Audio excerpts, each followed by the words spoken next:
Hey kids, I hope you had a great week. My name is Mr. Marty Machowski, and we've got something fun planned for you today. First, we're going to do a few songs, then I'll read a story out of my Gospel Story Bible, and we'll talk about it a little bit. And then all the adults will join us for the Sunday service. This song talks about how Jesus is our all in all. He's the one who took our sin on the cross, and He is the treasure that we seek until we get to heaven. So let's sing to Jesus.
Story 100, Jesus Walks on Water.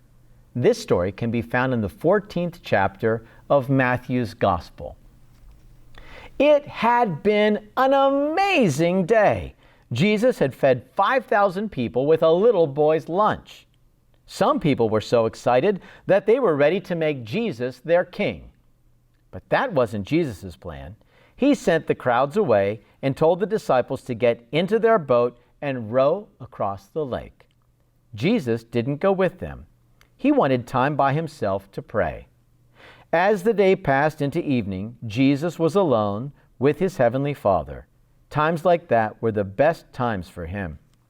Things in the boat were not going well.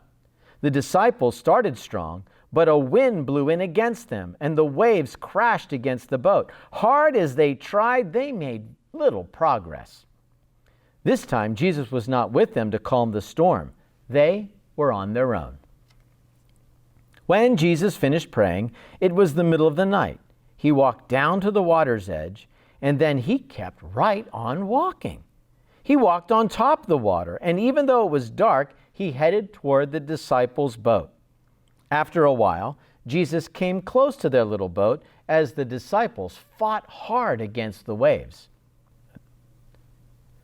Do you think the disciples were glad to see Jesus as he walked across the water? Now they wouldn't be alone in the boat. Now Jesus was there to help him.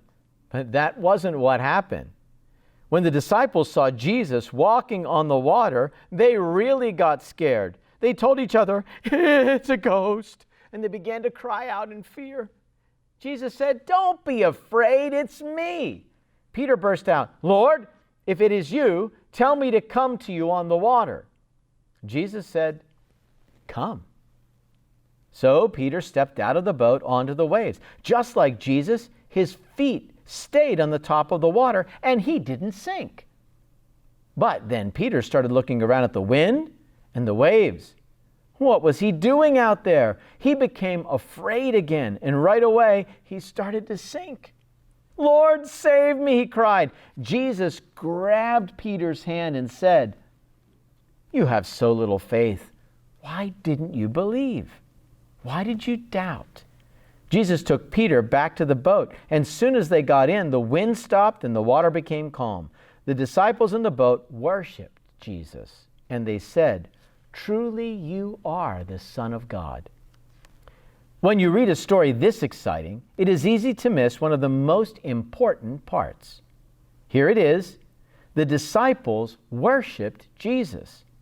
They were beginning to see that Jesus was not just an ordinary man. They were starting to realize that he was God. Jesus didn't boast about who he was. He didn't go around telling everyone he was God. But that night in the boat, when the disciples worshiped Jesus as God, he didn't stop them. They had seen Jesus' miracle of the fishes and the loaves. They had watched him command the wind and the waves and heal the sick. Now they had seen him walk on water. Jesus was more than a prophet, a great teacher, and an ordinary man. Jesus was God. And he deserved to be worshiped. Peter didn't realize it at the time, but when he called out to Jesus, "Lord, save me," he was saying the words everyone needs to say to Jesus, the Son of God.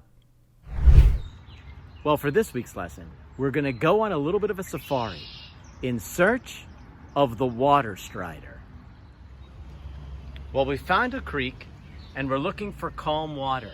This pool right over here is just the perfect place to find water striders. If you look carefully, you can see little ripples on the pond. That's the water striders walking on water. Water striders are an amazing part of God's creation. They can walk on water. They glide along effortlessly, using their legs like little oars to power themselves along, and they never sink. In fact, they can hold up to 8 times their body weight and not go under. That's because God has made them with thousands of little hairs on their legs that capture air bubbles and keep them afloat. Whenever I see water striders, it reminds me of the story of Jesus walking on water. Peter saw him and he called out, "Lord, if it's really you, would you call out to me and let me come?" Which Jesus did. And Peter came out onto the water. The same Lord of creation who made the water striders and enabled them to float on the surface of the water enabled Peter to walk on the water too. Only when Peter saw the waves and the stormy sea, he became afraid. And he began to sink, and he called out and said, "Lord, save me," which Jesus did. He grabbed Peter by the hand and led him safely back to the boat. Well, whenever you have a chance to go to a pond or a creek, look for slow-moving water and water striders and do your own little exploration.